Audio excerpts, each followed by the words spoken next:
exactly is Biosphere Reserve? It is a larger area compared to your National Park and Wildlife Sanctuary. And basically, Man and Biosphere program has been started by UNESCO in 1971. And it is basically the intergovernmental scientific program where they are promoting the sustainable development. So they are allowing the human settlement inside the biosphere reserves. So these are the three major functions of a biosphere reserve: conservation, development, and logistics. Okay, so these all things we have discussed yesterday, and this is the criteria to become a biosphere reserve. And here you can see the zonation law, which is applicable to all the protected area. And you can see the core area is allowed only for the monitoring purpose, while buffer zone is allowed for education, research, and uh, tourism recreation is allowed in the buffer zone. You can see here, while transition area, tourism, recreation, and research activity will be allowed here. Fine. So today we are going to discuss the biosphere reserves in India. As I told you earlier, India is a home to 18 biosphere reserves, correct? And today we are going to see each one of them in detail. So let's start with the biosphere reserves of India today. And the first biosphere reserve here in India we have is Nilgiri Biosphere Reserve. It is located in the Western Ghats. So this is the biogeographic zonation. And as per the biogeographic zonation, I have divided the biosphere reserves. So you can see in Western Ghats, we are having two biosphere reserves. So Nilgiri Biosphere Reserve is spread across three states: Kerala, Tamil Nadu, and Karnataka. I hope everyone is able to see the screen and my voice is clear. Yes? Yes, madam, everything is fine. Okay, perfect. So Nilgiri's Biosphere Reserve is spread across Kerala, Tamil Nadu, and Karnataka state. And the second Biosphere Reserve in Western Ghat is Agastya Malai Biosphere Reserve. This Biosphere Reserve lately has become the part of Man and Biosphere Reserve program. So currently we are having 11 Biosphere Reserves. So here in this list, whatever reserves you are seeing with this red asterisk signs are basically part of Man and Biosphere Reserve program. Okay, they are part of the World Network of Biosphere Reserve. So total we are having 11. So 11 Biosphere Reserve out of 18 is part of that. I'll show you that list also later on. So Agastya Malai Biosphere Reserve is spread across Kerala and Tamil Nadu. Next in Eastern Ghats, in Seshachalam, Andhra Pradesh, we are having Seshachalam Biosphere Reserve, which is basically our Tirupati temple is located inside this particular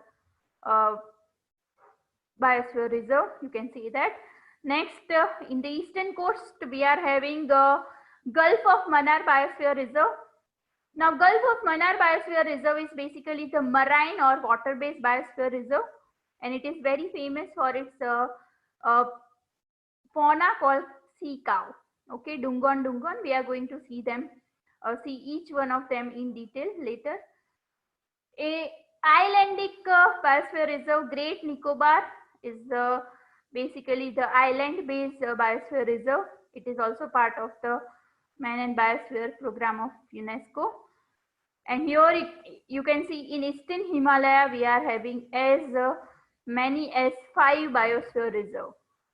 So we are having Dihang and Dibang Biosphere Reserve, which is located in Arunachal Pradesh. So Dihang, Dibang is basically the tributaries of Brahmaputra, and this is how this biosphere reserve is getting their name from. Next, we are having Dibru Sakhova Biosphere Reserve in Assam, Manas Biosphere Reserve again in Assam, Nokrik Biosphere Reserve in Meghalaya, Kanchenjunga Biosphere Reserve in Sikkim. This reserve is also has become part of this network, World Network of Biosphere Reserve lately. Next, in Western Himalaya, we are having Nanda Devi Biosphere Reserve in Uttarakhand and Cold Desert Biosphere Reserve in Himachal Pradesh. Okay, so these are having the widespread Himalayas, and the very rare flora and fauna will be seen here. And this is Nanda Devi is very famous for its Valley of Flowers National Park. In central and peninsular India, we are having Run of Kutch, which is a desert-based biosphere reserve. Okay. Now, each of this biogeographic zone is having their particular unique flora and fauna. So basically, wild ass is quite a rare species which will be seen here in Run of Kutch, Gujarat Biosphere Reserve. Next is Panchmadi Biosphere Reserve in Madhya Pradesh.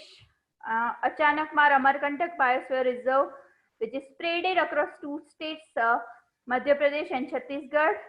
Next is Panna Biosphere Reserve, which is located in Madhya Pradesh again. So here you can see Madhya Pradesh is having 3 biosphere reserve.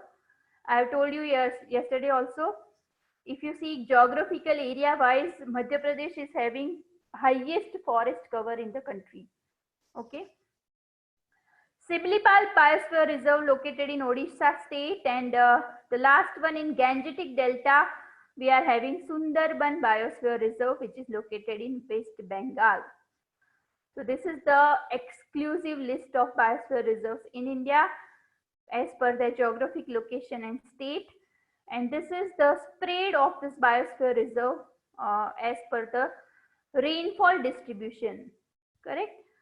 So here you can see the huge density of biosphere reserve, because this is the northeast region which is receiving highest rainfall in India, and that's why we are having huge biodiversity in this region. So starting from here, this is your cold desert biosphere reserve. This is located in Uttarakhand. Nanda Devi Biosphere Reserve in Himachal Pradesh. This is your Run of Kutch Biosphere Reserve in Gujarat. Panna Biosphere Reserve located here in Madhya Pradesh. Panchmadi Biosphere Reserve located here in Madhya Pradesh again. Between Madhya Pradesh and Jharkhand, we are having Achanakmar Amarkantak Biosphere Reserve. This is your Simlipal Biosphere Reserve in Odisha, and Sundarban Biosphere Reserve in West Bengal. You can see here. This is Dihang Dibang Biosphere Reserve in Assam. Dibru Saikhowa Reserve in Assam. This is Kanchenjunga Biosphere Reserve in Assam. This is Manas Biosphere Reserve. Sorry, Kanchenjunga is in Sikkim, and Manas Biosphere Reserve in Assam. And Nokrek Biosphere Reserve is located in Manipur. This is your Sheshachalam Biosphere Reserve, which is located in Andhra Pradesh. This is Nilgiri Biosphere Reserve. It is spread across 3 states, Kerala, Karnataka and Tamil Nadu. This is Agastya Malai Biosphere Reserve in Kerala and Tamil Nadu. This is Gulf of Mannar Biosphere Reserve, which is water-based biosphere reserve located in the particular Tamil Nadu coast. And the last one here you can see is Great Nicobar Biosphere Reserve, which is on the Andaman and Nicobar Island. So here you can see the geographical distribution and their map based position of this biosphere reserve. This is very, very important, because you will see in this lecture that many questions has been asked based on their geographical location, and based on their flora and fauna also. UPSC is asking a lot of questions. So today's session is very, very important for your preliminary exam perspective. Okay, you can expect at least 2 to 3 questions from this particular session of today. Fine. So it's very, very important. So here you can see the list of 11 biosphere reserves of India, which is part of the UNESCO's Man and Biosphere Program, or UNESCO's network of biosphere reserves of the world. So 11 of this biosphere reserves from India has been chosen for this particular program. Starting with the first, Nilgiri Biosphere Reserve, Gulf of Mannar Biosphere Reserve, Sundarban, and this is the year in which they have been included into this program. Correct? Now, Nilgiri Biosphere Reserve has been declared in 1982. 1982 it has been declared as a biosphere reserve. but it was included in this particular program in year 2000. Okay, so this is the year of their inclusion into this program. Nanda Devi Biosphere Reserve, which was included in 2004, Nokrik Biosphere Reserve in 2009, Panchmadi Biosphere Reserve 2009, Simlipal Biosphere Reserve, Achanakmar Amarkantak. This is Great Nicobar Biosphere Reserve in 13. Agastya Malai Biosphere Reserve has been included in 2014. And lately, this Kanchenjunga Biosphere Reserve, which is also a mixed heritage site. Okay, it is also a mixed heritage site. So mixed heritage site means it is having both monumental and natural importance and cultural. Correct? So it has been lately included in the year 2018, Kanchenjunga Biosphere. So this is the exclusive list of 11 biosphere reserves which are part of this program. Now you can see this, whatever we have discussed today, this question has been asked in 2005 prelims. Which one of the following is not a biosphere reserve? Which one of the following is not a biosphere reserve? Agastya Malai, Nalla Malai, Nilgiri or Panchmadi? B. B, ma'am. Yes, I want you to write your answers in the chat box. C. Not a biosphere reserve.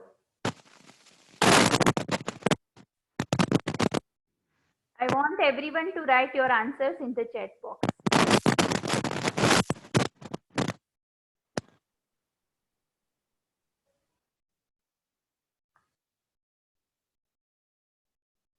Nalla Malai, very good.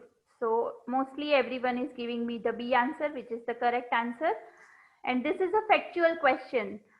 So if you go through this PPT twice, thrice, and this PPT is, particularly is very, very important. So I want all of you, whoever is giving prelims this year, this PPT you have to go through at least 3 to 4 times before your prelims. Okay, this particular PPT is very, very important for your prelims. Okay, so here we know Agastya Malai is a biosphere reserve, Nilgiri and Panchmadi, all of them, while Nalla Malai is not a biosphere reserve. Okay, sometime what will happen in exam pressure, we forgot to notice not. Okay, it happens with me, it had happened with me also. Sometimes we don't understand what they are asking actually. And despite of knowing the particular answer, we sometimes pick the wrong answer. Okay, so it is very important. Don't be pressurized and don't rush to read the don't rush to the question answer immediately. You have to carefully read your question first. Next question which has been asked from this is in 2012, in which one among the following categories of protected areas in India are local people not allowed to collect and use the biomass? A. Biosphere Reserve. B. National Park. C. Wetland declared under Ramsar Convention. Don't worry about this. We have not discussed this, but this is also not the answer. So don't worry about it. And Wildlife Sanctuary. So the question is where the people are not allowed to collect and use the biomass. Biomass means the bioresources, especially the wood for fuel and all these things. Yeah, I want you to write the answer in the chat box.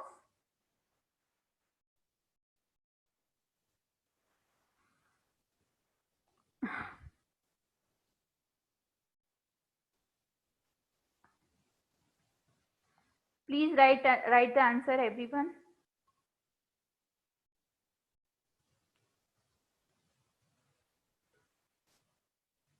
B.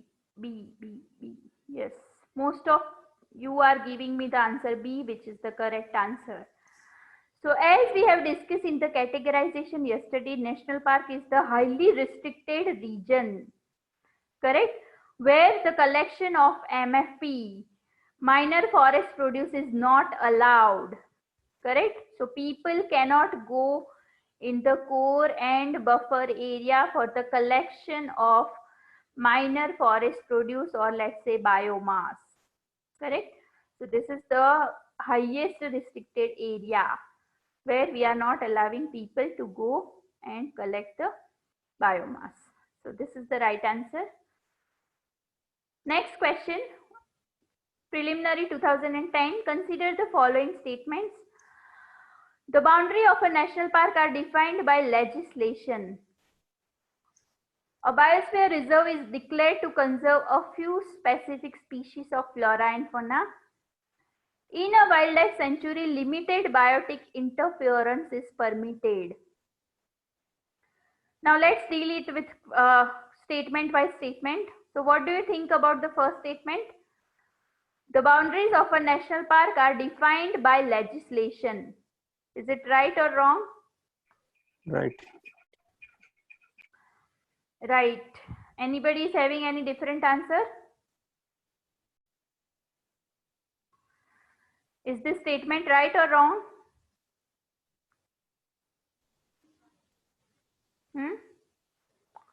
Only one boy has given me the answer. What about the others? Right, ma'am. Right, right. So yesterday I have told you that the Wildlife Protection Act 1972 is empowering the state and central government to declare the area as protected area legislatively. Okay. Why? Because we have to bring them under the purview of these acts. Okay. So it is very, very important to define their boundaries by legislation. This is the correct one. Okay. So this B is eliminated as it doesn't have one. A biosphere reserve is declared to conserve a few specific species of flora and fauna. Is this right?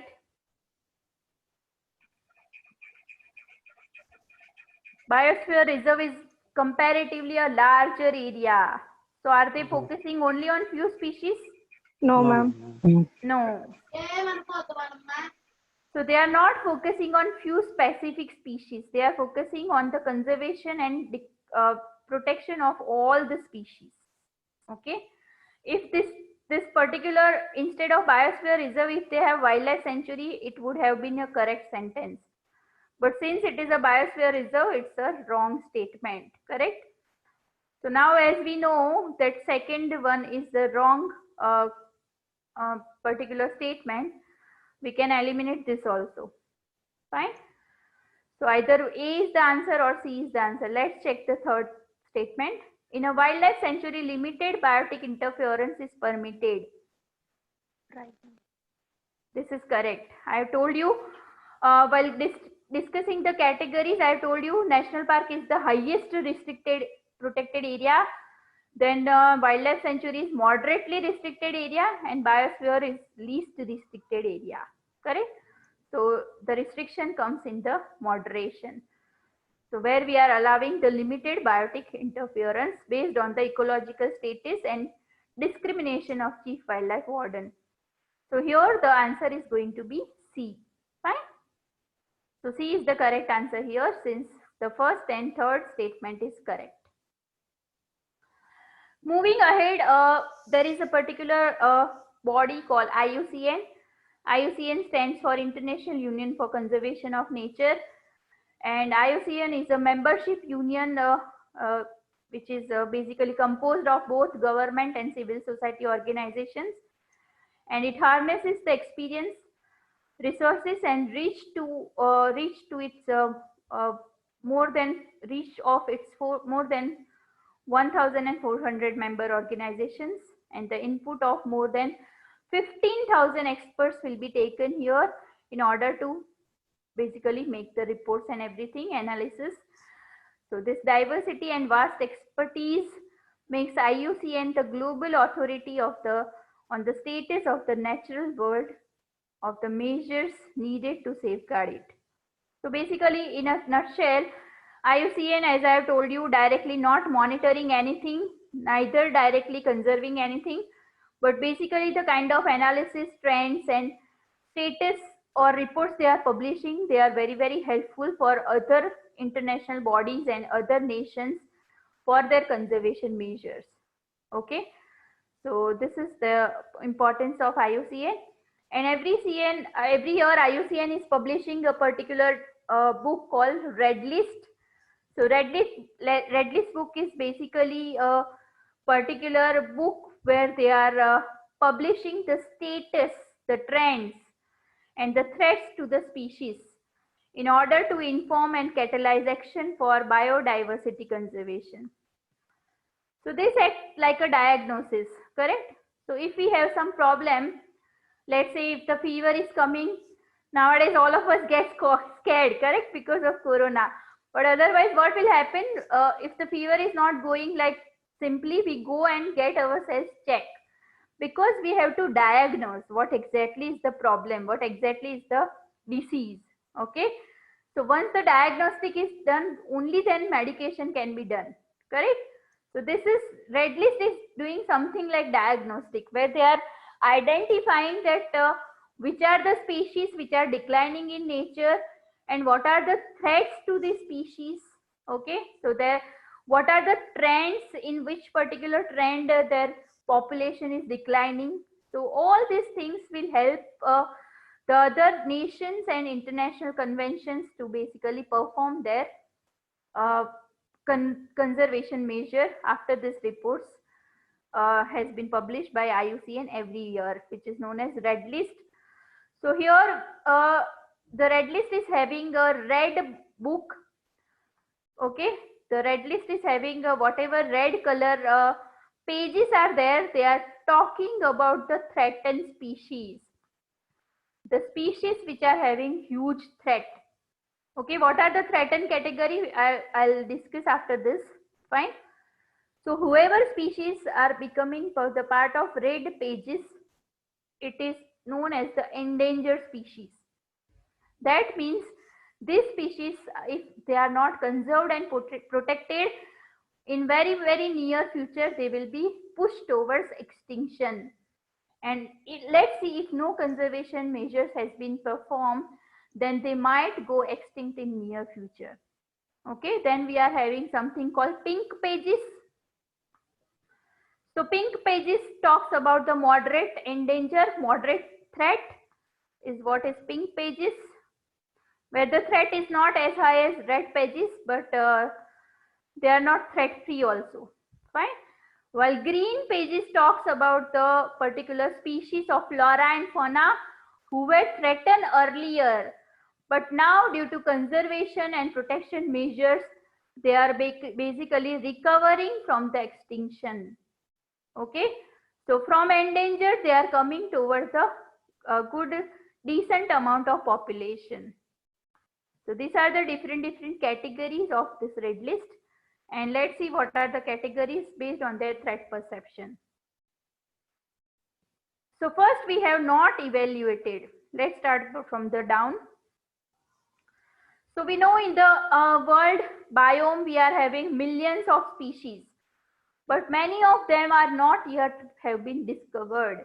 We don't know about their existence also. Or some of them we know about their existence, but we don't have enough data to categorize them. They will become data deficient. Okay, that means we don't have, the IUCN don't have the enough information for these species who are part of this not evaluated or data deficient category. So actually the risks start from the least concern. Least concern is noted in the form of LC, and LC stands for least concern. That means the threat perception of these species are least compared to the other one, and they are still on the green zone, you can see here. Then if the population is again declining from least concern, the particular species will become near threatened category. This is known as near threatened category, which is noted as NT category. Means they are not having least concern, and if they are not conserved and preserved, they might enter into threatened category. So all this you can see here, critically endangered, endangered and vulnerable. All these three categories of species are known as threatened species. Okay, so if near threatened, whatever species are under this particular category, if they are not conserved and protected, they might become the threatened in near future. So here you can see threatened categories, all these three. So it starts from the down with vulnerable. That means the threat perception is higher. Vulnerable is noted as VU. Next is endangered category, which is noted as EN. So if the population is still in declining, after vulnerable, it will become endangered species. Okay. So the same thing had happened with tiger population. So when India was under the British rule, it is believed that India is having millions of the tiger population, correct? But after our independence, when the first census of tiger has been performed in 1970, the results were very, very shocking in nature. So at that time, we have found that India is only having as low as 20,000 tigers. Okay. And after that, the Project Tiger has been started. Fine. So then the tiger has been put under the endangered category. That means they are having the huge threat. And after the endangered, if the threat is even more and if they are having declining population, then the species can be put under critically endangered. After the critical endangered category, if the particular species are still having higher threat and still declining in number, they will become extinct in wild. So what means extinct in wild? Only last some of the number of species are left. Okay. So currently we are having something called Sumatran rhinoceros, and we are having only 2 to 3 Sumatran rhinoceros left. Okay. So then they are said as the extinct in wild. So what will happen if before this species die, if no breeding, no fertilization has been done, then what will happen? They will apparently become extinct. Extinct means not a single species of this particular, not a single individual of this particular species has been left. They have completely gone extinct. Okay. So this is the particular category by IUCN. So here you can see extinct, extinct in wild. This critically endangered, endangered and vulnerable are known as threatened species. And then we are having near threatened and least concern. Okay. So we are having all those who are having color scheme, they are having the evaluation done by the IUCN, and we have adequate data.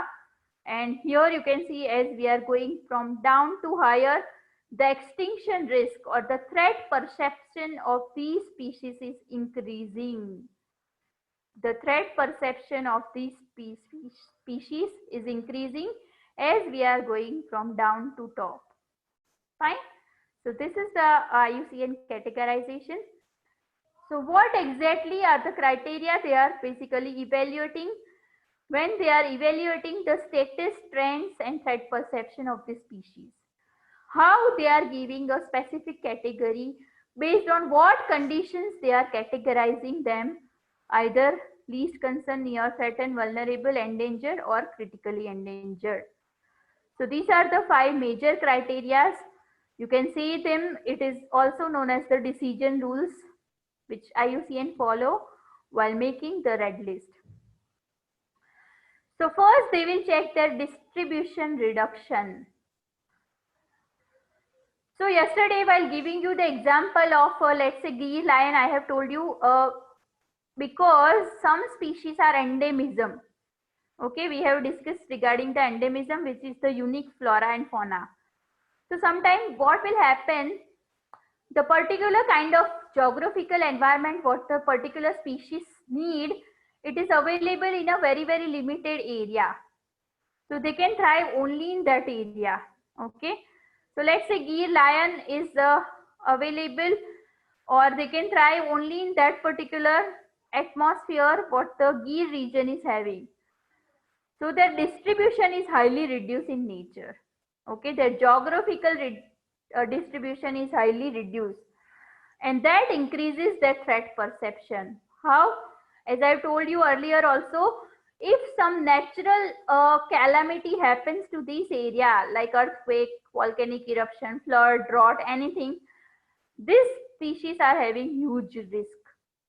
Okay, so currently we are having this discussion ongoing where there is a Kuno Palapur sanctuary in Madhya Pradesh. They are asking that you give us some 3-4 lions from this region too, because they are also having similar geographical atmosphere.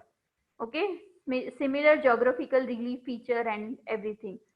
So what they are asking that you give us some 3-4 lions and we try to breed them and we try to basically increase their geographical distribution. Okay. So similarly, what had happened, one horn rhino.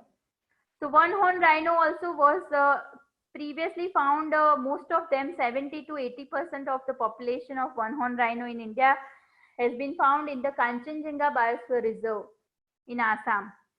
Okay, then under the one horn rhino vision, they have said that we have to increase the geographical distribution. So from this Kanchenjunga Biosphere Reserve, this one horn rhino has been given to another 7 protected area. Okay, so now this has increased their geographical distribution. So it is very, very important that the geographical distribution of this particular species has to be really wide.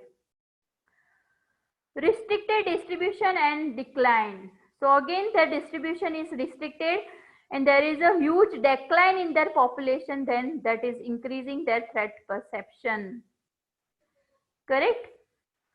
So let's say pink-headed duck. Now this pink-headed duck were the bird who were largely found only in the foothills of Himalaya. And later on, like last to last decade, only some 2-3 pink-headed duck has been left.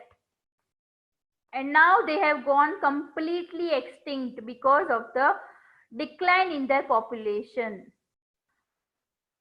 Here in lion, the Gujarat government is having a particular very, very model kind of successful case study where the local community is also cooperating. So what is happening here? The distribution is reduced, but their population is increasing in nature. Okay, but some species, what will happen due to the threat like habitat destruction, fragmentation, or let's say some other cultural threat, if their population is declining in nature, no, they can be soon pushed towards extinction. The next category is degradation of abiotic environment. So if the habitation in which they are thriving, these species are thriving, is basically having the problem like pollution, is having the encroachment, human settlement encroachment is there, or let's say if they are having the huge scarcity of food, water and shelter here, correct? Or else abiotic environment is basically related to your pollution. Okay, so that is also one major category behind their analysis and the conditioning they are putting. Disruption to biotic processes. Okay, so while discussing the values of biodiversity associated with biological resources, I have told you for our consumption value and our production use value, we are highly dependent on this biological resources. Okay, so let's say for example, perfume making industries are constantly hunting this particular kind of heron, okay, particular kind of deer which is known as musk deer. And due to that particular thing, their population is declining in number. Okay, so for our need and greed and for our particular raw material requirement for the industries, we are constantly putting a huge threat on this particular species. So that is disrupting their biotic processes. Fine. Apart from that, some natural conditions also is disrupting their biotic processes, like I told you, climate change, how the phytoplanktons are declining in number due to the increased sea average temperature. Fine. Quantitative estimate of the risk of the collapse. So by analyzing all this above four criteria, and with whatever reports they are getting from their satellite and from the other estimation exercises, they will put that data, and based on that they will do the quantitative analysis. Okay, and then based on that analysis they will basically evaluate the risk of the collapsing of that particular ecological system. That will be acting as a fifth condition. So all these quantitative thresholds will be taken care, will be analyzed, and based on that analysis, the species will be given, if they are collapsing in nature, then they will be given threatened category of risk. Okay, threatened category, which is either critically endangered or vulnerable. It can be near threatened or least concern. Okay, so here as we are moving up, the collapse risk is increasing. So each ecosystem type assigned to an ordinal category of risk, which is either any of these. Fine. So assesses ecosystems risk of collapse in terms of extent loss, biotic and abiotic degradation, and quantitative models. Okay, so this is how this particular RAID RAID list has been created, by keeping in mind all such kind of analysis and this criteria. So here you can see the list of threatened category of species. So these are the threatened category of species in India. You can see here snow leopard. Snow leopards are basically critically endangered as per IUCN status. Snow leopards are critically endangered. Red panda is endangered. Tiger is also endangered. And from last many years, we are actually seeing the increasing trends of tiger population due to Project Tiger. That we will discuss when we discuss Project Tiger. Here you can see black buck, which is also having the endangered category. Fine. So these are the threatened species, some of the threatened species of India. Talking about the extinct species of India. So I was talking about pink-headed duck, which was found in the foothills of Himalaya. So this is the picture of pink-headed duck, which is not naturally available now. They have gone extinct from India. Sumatran rhinoceros, Javan rhinoceros, then warbler. So there is a kind of a particular sparrow which has been found in Himalayas again. Himalayan quail has gone extinct, and Asiatic cheetah has gone extinct. Okay. So now in order to increase or bring back the cheetah population again in India, we have taken some of the cheetah from Iran. Okay. So some of the cheetahs we have brought from Iran, and now we have tried to put them in our some of the national park in Madhya Pradesh, in order to increase their natural, or in order to make them available in their natural population in India. Okay. But lately in 1985 or somewhere, it has gone extinct due to huge hunting by the kingly or princely kingdoms during the colonial period. Fine. So these are some species which has now gone completely extinct from India. This question has been asked in one of the prelims. The RAID data books publishes by the IUCN for conservation of nature and natural resources contains the list of 1. Endemic plant and animal species present in the biodiversity hotspots. 2. They discuss about the threatened plants and animal species. Or 3. They are talking about the protected sites for conservation of nature and natural resources in various countries. What should be the answer? Please write in your chat box.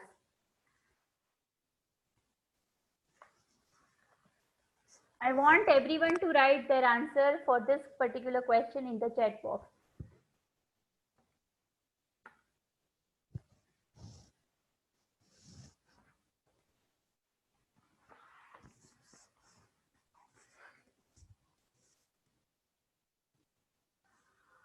What should be the answer?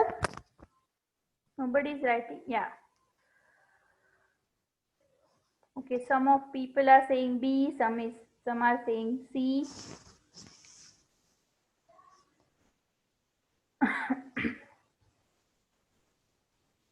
Many of them are saying B. Okay.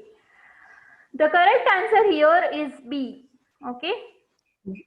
Ma'am, your screen is not visible. Okay. Wait.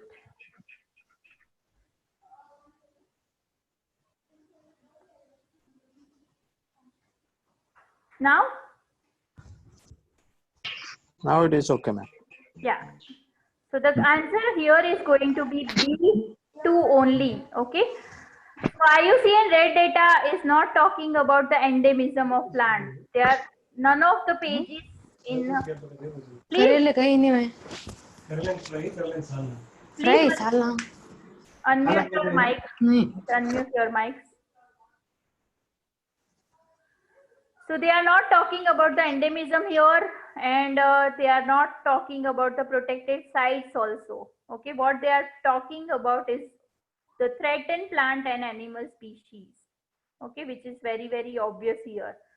So here our answer is going to be B2 only. Fine. So let's start with the biosphere reserves now. So first biosphere reserve is Nilgiri Biosphere Reserve, which has been declared in 1986. It is a part of the Western Ghats Biogeographic Zone, and it is spread across states of Tamil Nadu, Kerala and Karnataka.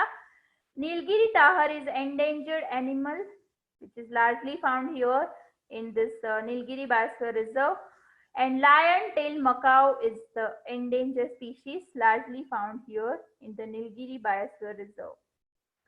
So here you can see the geographical map of this Nilgiri Biosphere Reserve. Let me get my pen. So here you can see this particular round here is representing the area covered under Nilgiri Biosphere Reserve, and here you can see the zoomed map. Fine. So this Nilgiri Biosphere Reserve is basically a huge area, huge geographical area is covered by this Biosphere Reserve, and all this national park from Nagarhole National Park to Wayanad Wildlife Sanctuary, Silent Valley National Park, Madhumalai Wildlife Sanctuary, and Mukurthi National Park and Bandipur National Park, all these are part of your Biosphere Reserve. Okay, so all this particular Biosphere Reserve is part of, yes, all this Biosphere Reserve will get the funding from UN. Yes, so I have told you, logistic, while discussing the functions of Biosphere Reserve, I have told you about the logistics. So in logistics, I forgot to mention regarding the funding. Okay, they will get the funding from the UNESCO, and also once after the recognition, it is the state government's responsibility to maintain a Biosphere Reserve. Okay. So state will get some money from the central also, and state is getting some funding in terms of UNESCO's funding, green funding also, they are getting it. Fine. So Nagarhole National Park, why you can see this Nilgiri Biosphere Reserve is part of Wayanad, Nagarhole, Bandipur National Park, Madhumalai, Neelambur, Silent Valley National Park, and Shiruvani Hills in Tamil Nadu, Kerala and Karnataka is part of this Nilgiri Biosphere Reserve. Fine. So you can go through these details later on. Like they have mentioned the area, total area covered by this national park or wildlife sanctuary. Then where is the exact location, which state, what is their altitude, altitudinal position is written, and the kind of vegetation they are having is also written here, and the kind of fauna they are having. Okay, flora and fauna is also mentioned here. Fine. So later on you can go through this particular details. This vegetation is very, very important because previously UPSC has asked many of these kind of questions under your geography. Okay, So sometime, as I told you yesterday, they'll make the hybrid question by combining both your environment and geography. Correct? So you should know that what is the vegetation, what kind of vegetation and relief feature geographically the each and every biosphere reserve is having. Fine. So here you can see the detailed map of this biosphere reserve. And you can see here Rajiv Gandhi National Park, which is your Bandipur National Park. You can see here. And so this is Rajiv Gandhi is Nagarhole, sorry. So this is your Nagarhole National Park. From going here, this all is your Bandipur National Park. Correct? In downside here between Karnataka and Tamil Nadu, you can see Madumalai Wildlife Sanctuary. Okay. So this is the area where Virappan was basically inhabiting, right? This Madumalai was the particular area. So down to that you can see the Nilambur and these are all Nilgiri hills.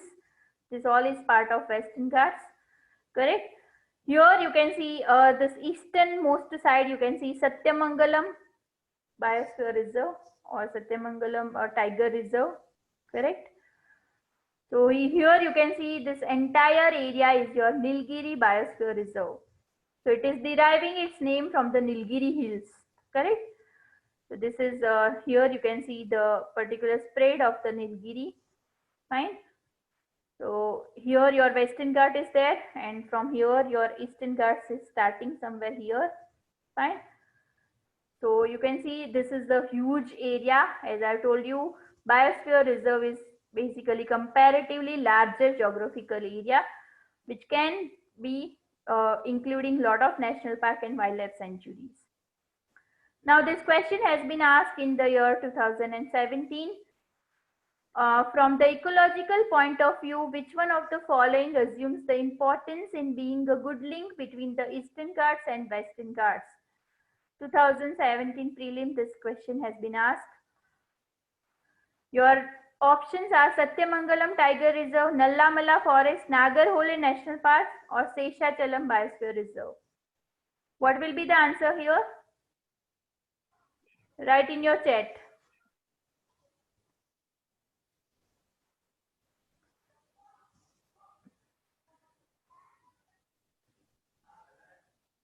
What will be the answer?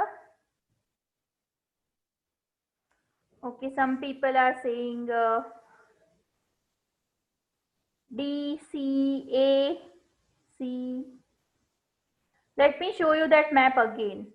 Let me show you that map again. So here you can see this is Nagarhole National Park in the westmost side. You can see here. Then Bandipur. So going towards the eastern side, we are having this Satyamangalam. And that is our answer. So this biosphere reserve is actually acting as an ecological link between Western Ghat and Eastern Ghat. So here you have to, this is the importance of your map study, fine? So if you are saying Nagarhole, then Nagarhole is very, very much western side. How it can be acting as a link, okay? So here you have to see that which of this particular list of this reserve are having their easternmost side. So our answer is going to be A here. A, Satyamangalam Tiger Reserve is the answer to this particular question, right? So this kind of mapping is very, very important. So I want you to go through the map of each biosphere reserve and what all national parks and wildlife sanctuaries and which all places they are covering is very important. So I am also trying to cover the same here, but map study you have to do it by your own, because whatever I am saying factually will not remain in your mind. Okay. So before your prelims, I want you to go through it at least 2 to 3 times. So here the Nilgiri Tahar, and this is their IUCN status, and as per their IUCN status, they are basically declared as endangered species, correct? So here you can see not evaluated, data deficient, near threatened, vulnerable. Now they have become endangered, and if they are not conserved and preserved, they might can become critically endangered and they can go extinct if not preserved here also. Fine. So the huge threat to these species are basically habitat destruction, habitat fragmentation, poaching is done. So basically Nilgiri tahar, what do you understand by the word tahar? Means basically tahar means what? It is a mountain sheep or mountain goat. Okay. Now what is the difference between normal goat, normal sheep and mountain goat? So mountain goat or mountain sheep are basically having a very, very strong physical build. Okay, they are having the stunted horns here also you can see. Fine. So these are very, very shy kind of species and they are inhabiting in the Shola forest. Okay, Shola forest is a kind of mountain vegetation. It can be dry mountain vegetation in high altitude. It can be wet mountain vegetation. So Shola is basically having a forest kind of grassland kind of stunted forest. Okay, somebody is writing in chat. Endangered means less than 500 species or it's 250. I don't know whether we have this kind of a number kind of, but basically I think when it is more than 500, and again it depends on, see, you cannot give a particular number for each and every species because it differs from case to case. Because if we talk about the tiger population is spreaded as many as 17 states in India. Okay. So currently we are having a tiger population somewhere around 3000 and still the tiger population is under the endangered category. Correct? Because many years ago we had a huge population of tiger and that is our goal to achieve again. So until and unless we are not very close to that goal, I think they are going to put them under the endangered category only, even if their population is as high as 3000. Fine. So I don't know that this kind of number is because each species are different and their ecological distribution, ecological status, the kind of habitation in which they are thriving also is very, very unique and different. So based on all these aspects, they are giving them this particular category. Let's say if the population of some species are not declining in nature, but the kind of habitation they are thriving in is having the huge environmental threat or let's say human threat, then what will happen? Then the threat perception of these species increases even if their population is not declining. Correct? Like for example, the species who are living in a polar region, they are having huge threat now due to global warming. So even if their population is not declining as in that many number, they are having the huge threat and they are putting under the critically endangered or endangered category.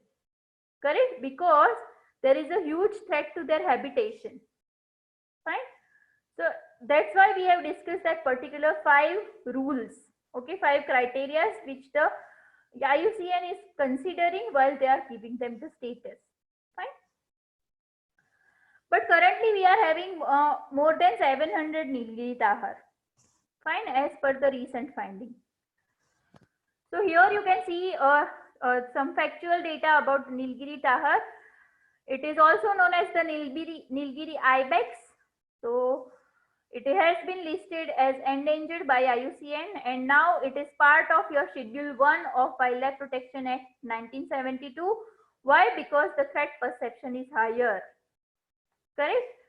It is the state animal of Tamil Nadu and found in open mountain grasslands. So these grasslands are known as Shola forest. Okay, some books are stating them as Chola forest also, but the correct one is Shola. Fine.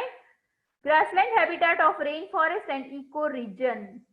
It is endemic to the Nilgiri hills and the southern portion of the Western Ghats in Tamil Nadu, Kerala. Now this Nilgiri tahar is known as the keystone species.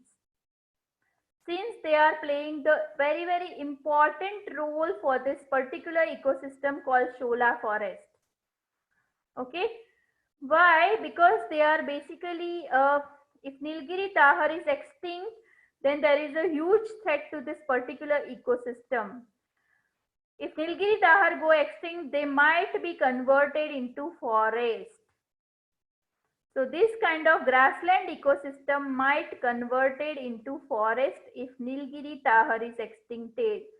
So Nilgiri tahar is helping this particular ecosystem to thrive. Okay, how? So by basically they are herbivorous in nature, and whatever grass are growing in the region, they will go and eat them constantly. And this is how this Shola forest, which is a grassland, is not converted into forest. So what will happen if Nilgiri tahar is not there? This grassland might convert into forest. Okay, that's why we call them keystone species. They are very important for that particular ecosystem. And what will happen if Shola forest is converted into a true forest? Then some species which are thriving today in this grassland kind of ecosystem will have the huge threat. Correct? So here you can see one more picture of this Nilgiri tahar. They are located in the high altitude of this Nilgiri hill, and that's why their population estimation is itself is a very difficult exercise, because they will be basically hidden in the cliffs or high altitude. They are basically very shy in nature. Fine. So recently the founding has, so before seeing the particular increase in their population, let's see what are the major threats to this particular species. As I told you, huge habitat loss, and this habitat is losing because the spread of invasive plants in this area. This is the huge ecological risk. Okay. And apart from that, due to mining and all other developmental activity, also there is a loss of habitation, but mainly due to invasive plants. Poaching is done in order to get the skin, or let's say horns. Okay, the poaching has been done, and the population of these animals itself is very small, and they are isolated in nature. Okay, so conservation will become even more difficult if they are living in isolation. And of course, the climate change. So climate change is putting a risk to their habitation due to increased temperature and sometimes lower precipitation. Correct? So it is acting as an indirect risk here. So these are the major threats to this particular population. And there is a good news that last year we have found a 30% increase in the Nilgiri tahar population. So there is a particular national park, Nilgiri Biosphere Reserve, called Mukurthi National Park. And in this Mukurthi National Park, they have found where this Nilgiri tahar is wildly located, inhabiting.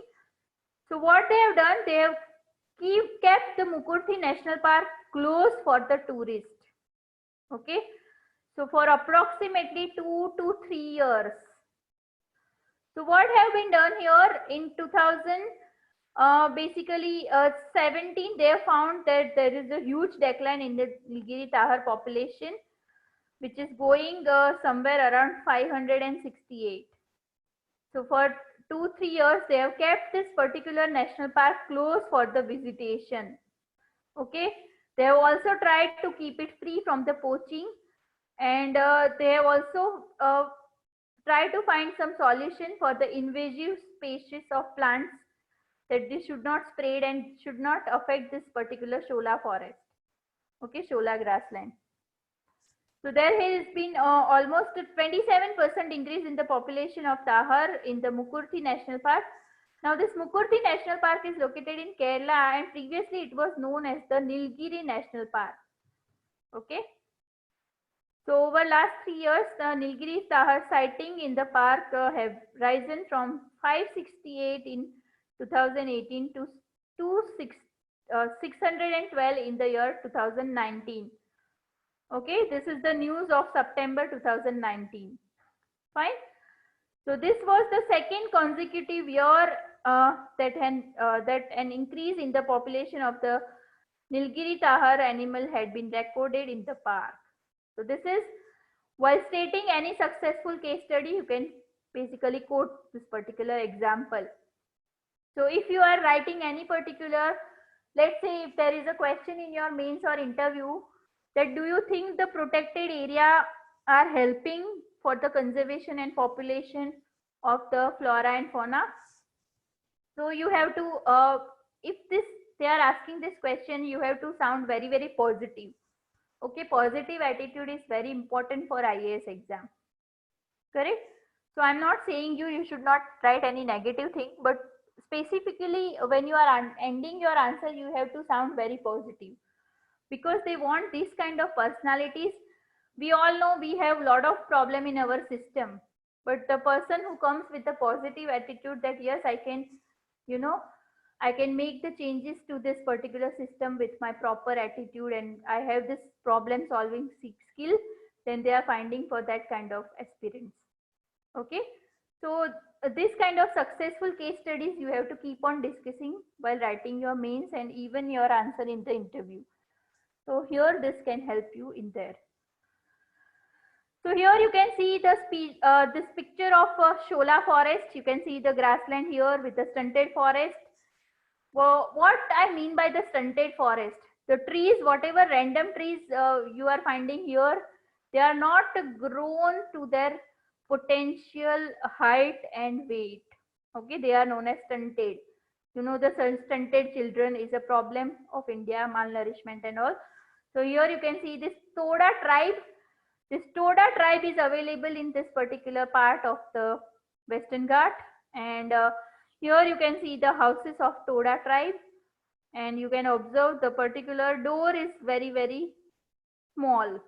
Okay, so they are having a giant house, but the door, the entrance door is very, very small. So this is the picture of Toda tribe, and see, the government has to take into confidence such kind of tribe for the implementation and protection of the successful implementation of the Wildlife Protection Act. They have to take care or take into confidence of such tribe because they know every hook and corner of this particular place.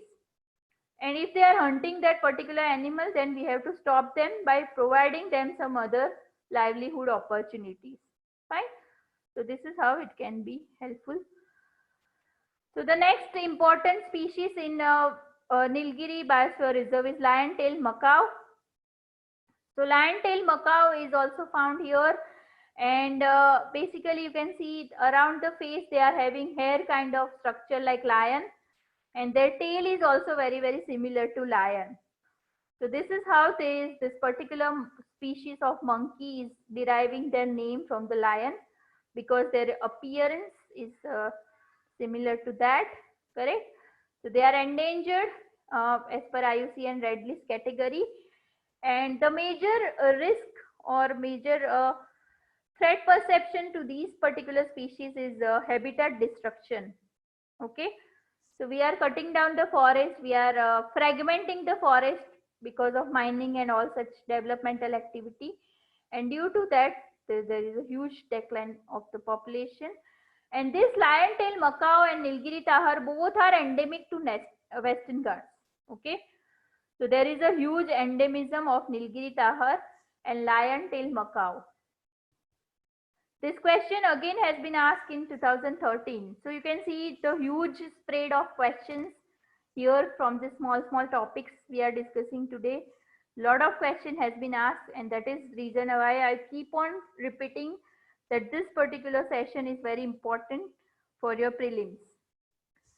In which of the following states is lion-tailed macaw found in its natural habitat?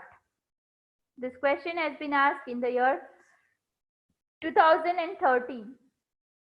Your options are Tamil Nadu, Kerala, Karnataka, Andhra Pradesh.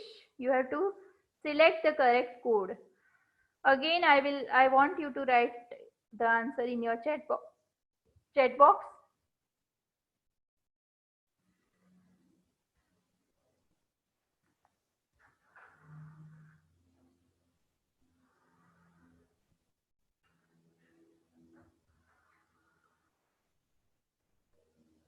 Lion-tailed macaw is widely found in which states?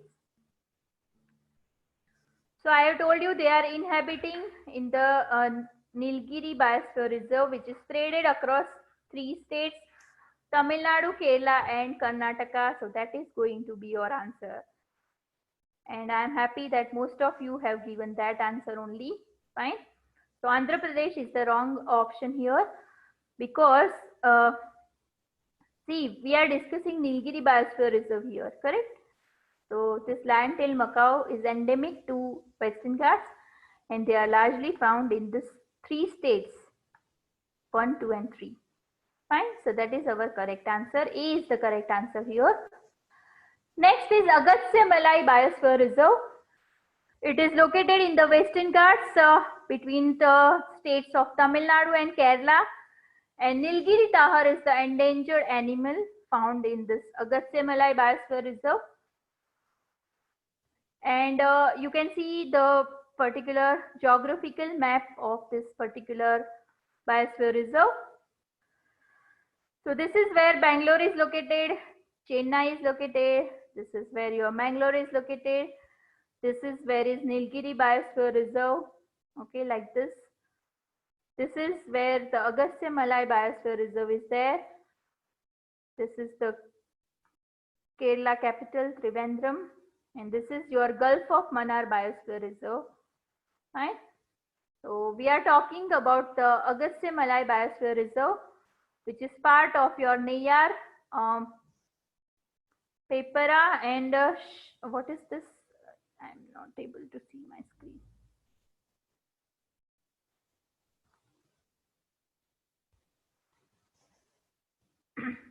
So these are the species. I'm not able to see because I have some black dots over my screen here. So what is this? Shedurni Wildlife Sanctuaries and their adjoining areas in Kerala, Neyyar and Pepara. Okay, so these are the name of the area where this particular Agastya Malai Biosphere Reserve is located. And this question has been asked in 2019 prelims. Last year prelims, this question has been asked. And now we all know the answer. It is this one because just in this slide we have seen. Okay.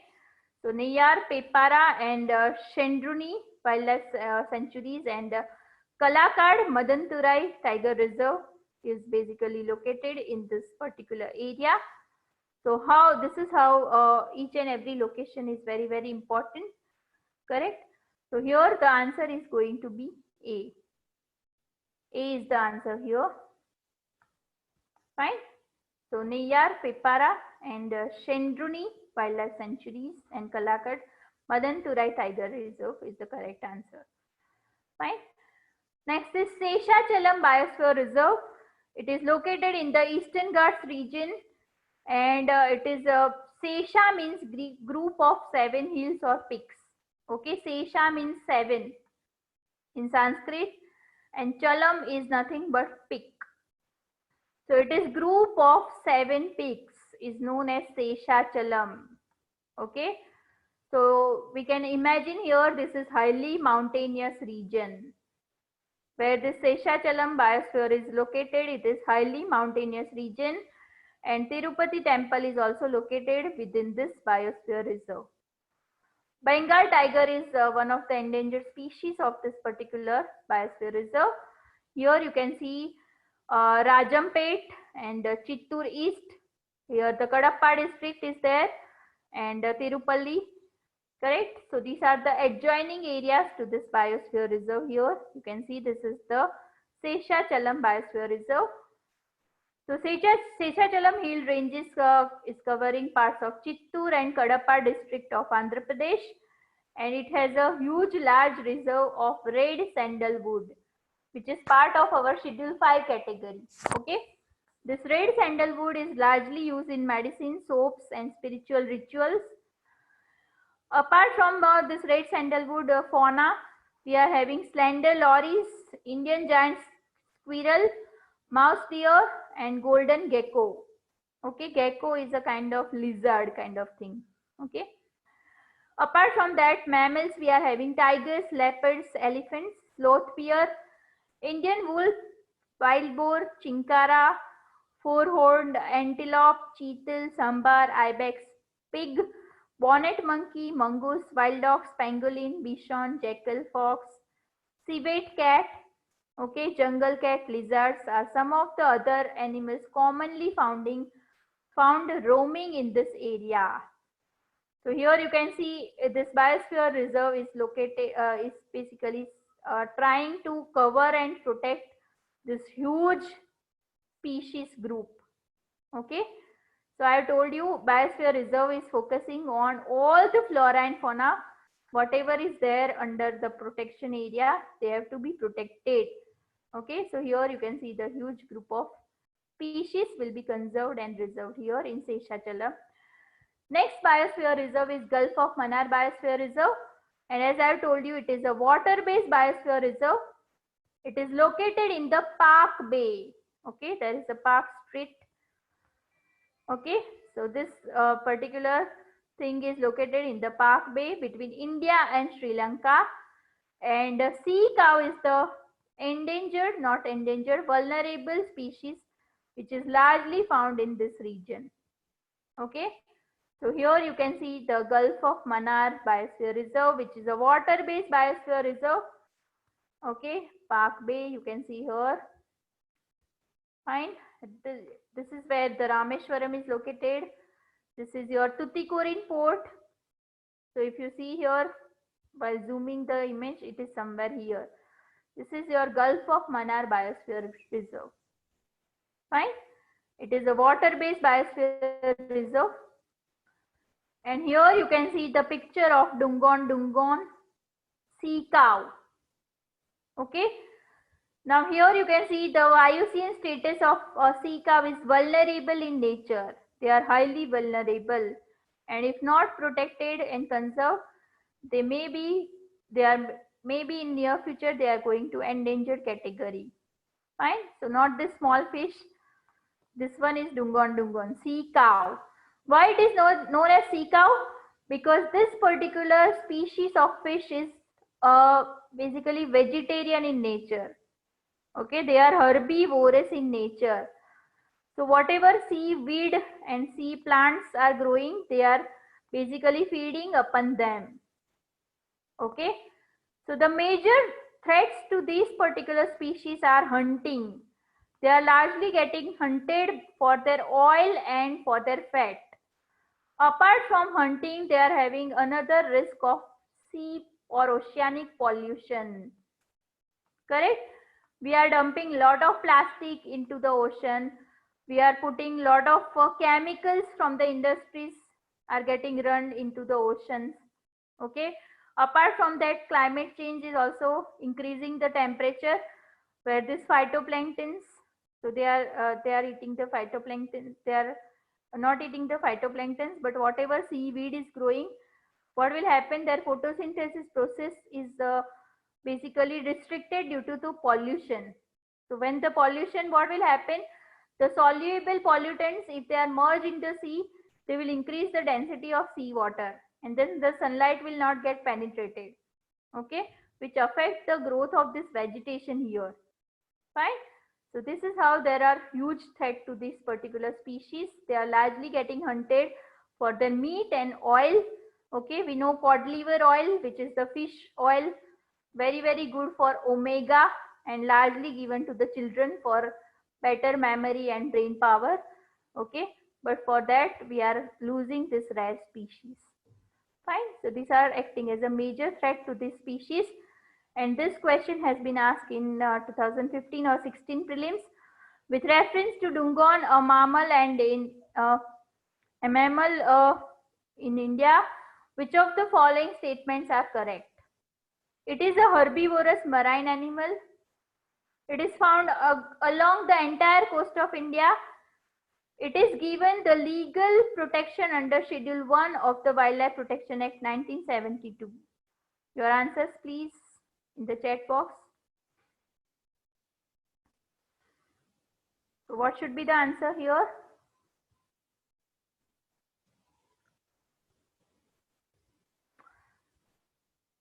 Yes, most of you are saying the C answer, which is the correct answer. I'm very, very happy that all of you are giving almost accurate answers today.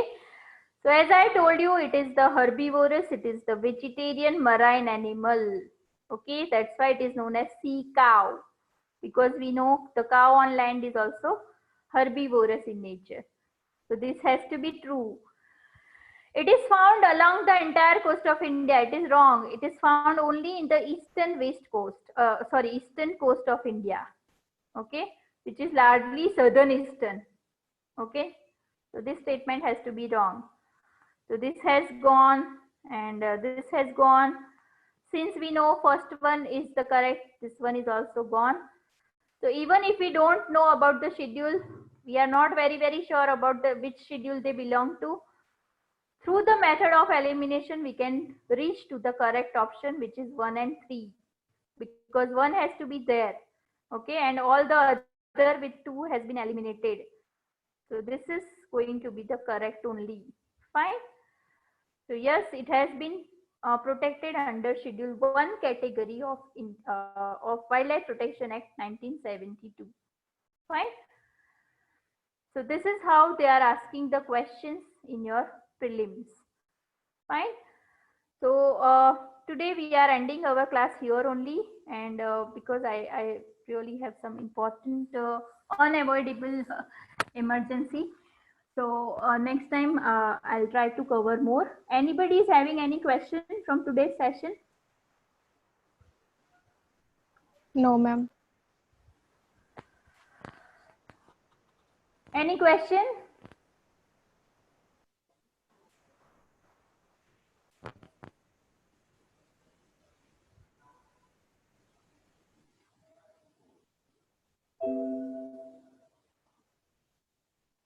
No question. So yesterday's PPT and Word file I have already shared with sir today morning, and hopefully sir will share with you also.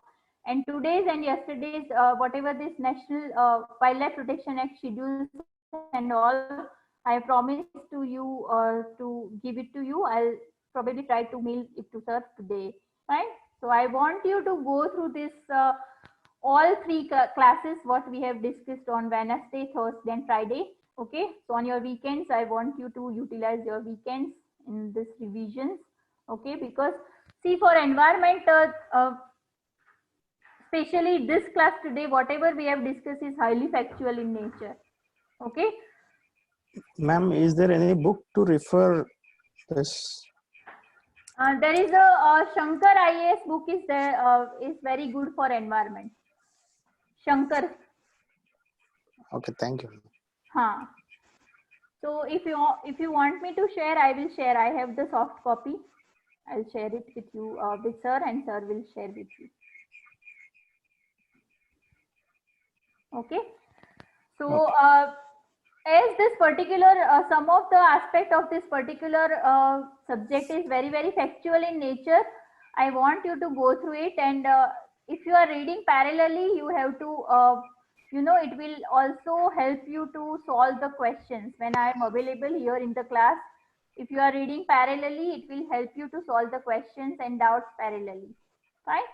So maybe after 1 or 2 class, I'll give you some more questions for your mains practice also, because now whatever we are discussing is highly factual and mostly it is prelims based questions, right?